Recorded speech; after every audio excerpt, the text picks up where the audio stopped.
Hello guys, I am Ricky and you're most welcome to our YouTube channel Nirmala निर्वाण classes. आज हम लोग परमाणु संख्या एटॉमिक नंबर को देखेंगे, है ना। तो चलिए, एटॉमिक नंबर हमको पता है कि आप लोगों में से सबको पता होगा कि एटॉमिक नंबर क्या है या क्या होता है। फिर भी इससे जुड़ी जो नॉलेज है एक बार उसको रिवाइज कर लेते हैं हम लोग। क्या है, किसी तत्व के परमाणु के नाभिक में कोई तत्व है, उसका जो परमाणु है, मतलब कि जो एक एटम है, एक परमाणु है, और इस एटम का जो न्यूक्लियर है, मतलब कि जो इसका नाभिक है, जो इसका न्यूक्लियस है। आप जानते हैं कि किसी भी एलिमेंट का अगर यह एक एटम है तो एटम के अंदर में जो न्यूक्लियस है, अर्थात जो इसका नाभिक है, इसमें न्यूट्रॉन होता है और प्रोटॉन होता है। न्यूट्रॉन प्रोटॉन नाभिक में होता है और इलेक्ट्रॉन जो है इसकी कक्षाओं में चारों तरफ जो है वह चक्कर लगाते रहता है। यह बात जो है आपने सुना होगा। तो क्या बोला, किसी तत्व के परमाणु के नाभिक में उपस्थित इकाई धन आवेश। इकाई धन आवेश कौन सा हो गया? प्रोटॉन, है ना। इकाई धन आवेश की कुल संख्या। अब अगर किसी एटम के न्यूक्लियस में इकाई धन आवेश का जो आप कह सकते हैं कि जितना संख्या होगा वह उसका एटॉमिक नंबर होगा। किसी एलिमेंट के नाभिक में जितना भी इकाई धन आवेश होगा वह धन आवेश ही क्या होगा? उसका एटॉमिक नंबर होगा, परमाणु संख्या होगा।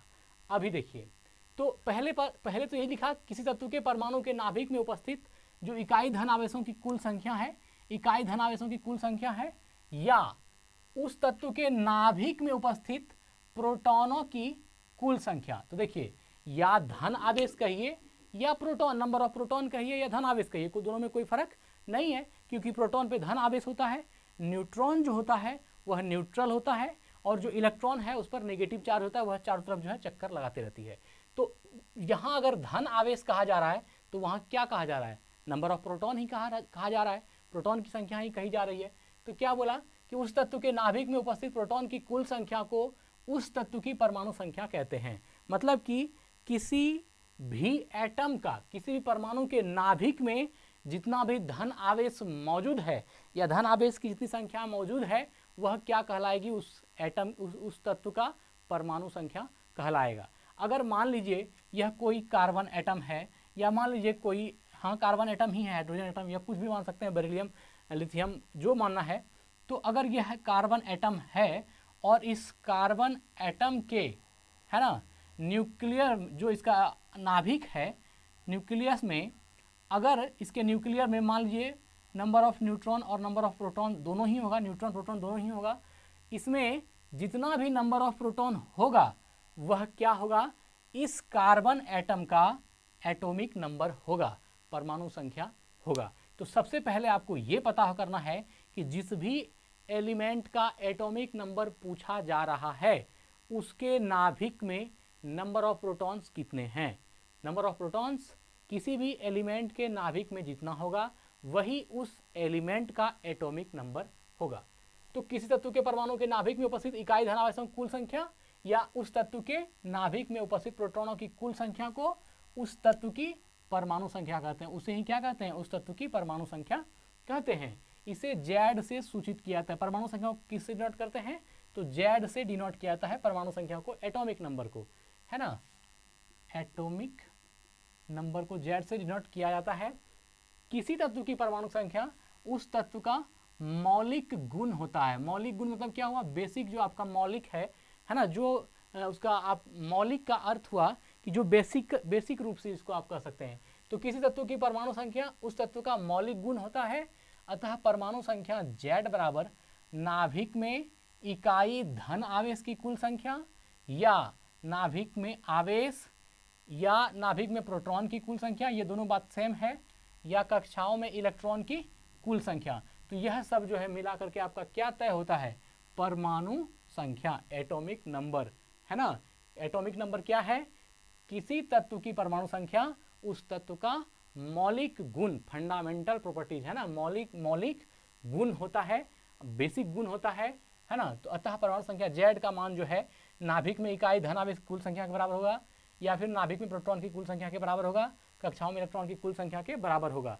तो यहाँ पर यह तीनों चीज है ना, इसलिए क्या लिखा? जेड बराबर, है ना, पी बराबर E। यह Z जो है यह एटॉमिक नंबर को डिनोट करता है, और जो P है यह नंबर ऑफ प्रोटॉन को डिनोट करता है, और जो E है यह नंबर ऑफ इलेक्ट्रॉन को डिनोट करता है। तो Z बराबर P बराबर E। तो एटॉमिक नंबर बराबर नंबर ऑफ प्रोटॉन बराबर नंबर ऑफ इलेक्ट्रॉन, यह जो है आपका एक फॉर्मूला है। अब उदाहरण के लिए हाइड्रोजन H परमाणु के नाभिक में सिर्फ एक प्रोटॉन रहता है, अतः हाइड्रोजन की परमाणु संख्या 1 होती है। अब अगर हाइड्रोजन परमाणु है, इसमें एक ही जो है आपका प्रोटॉन होता है, एक प्रोटॉन होता है, इसलिए हाइड्रोजन की परमाणु संख्या कितनी होती है? 1 होती है। अब जिसकी जितना प्रोटॉन, नंबर ऑफ प्रोटॉन जितना जिसका होगा वह उसका एटॉमिक नंबर होगा। अब कार्बन का ही बात कर लें। कार्बन परमाणु के नाभिक में 6 प्रोटॉन होते हैं, अतः कार्बन की परमाणु संख्या कितनी हो गई? 6। कार्बन का परमाणु संख्या आप जानते हैं 6 होता है, और कार्बन परमाणु के नाभिक में कितना प्रोटॉन है? 6 प्रोटॉन है। तो नाभिक में जितना प्रोटॉन होगा उतना ही जो है किसी एलिमेंट का क्या होगा? एटॉमिक नंबर होगा। अब यहाँ है बेरिलियम, बेरिलियम Be होता है, इसका परमाणु के नाभिक में जो है 4 प्रोटॉन है। तो आप जानते हैं बेरिलियम की परमाणु संख्या कितनी होती है? 4 होती है।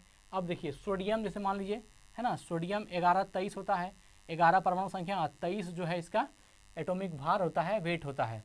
तो यहाँ से Na11 का मतलब क्या हुआ? सोडियम का जो नाभिक है उसमें प्रोटॉन की संख्या कितनी है? 11 है। अब मान लीजिए क्लोरीन है 17-35 है, इसमें क्या है?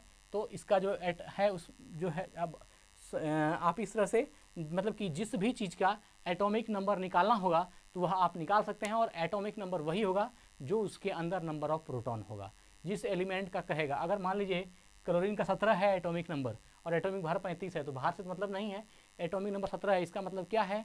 क्लोरीन की जो अंदर जो नाभिक है उसमें जो है प्रोटॉन की संख्या कितनी है? तो 17 है। इस तरह से जो है नंबर ऑफ प्रोटॉन के माध्यम से ही जो है आप किसी भी एलिमेंट का एटॉमिक नंबर निकाल सकते हैं, परमाणु संख्या निकाल सकते हैं। तो आज यही वीडियो को एंड करते हैं। धन्यवाद, स्वस्थ रहें, अपना ख्याल रखें। जय हिंद, जय भारत।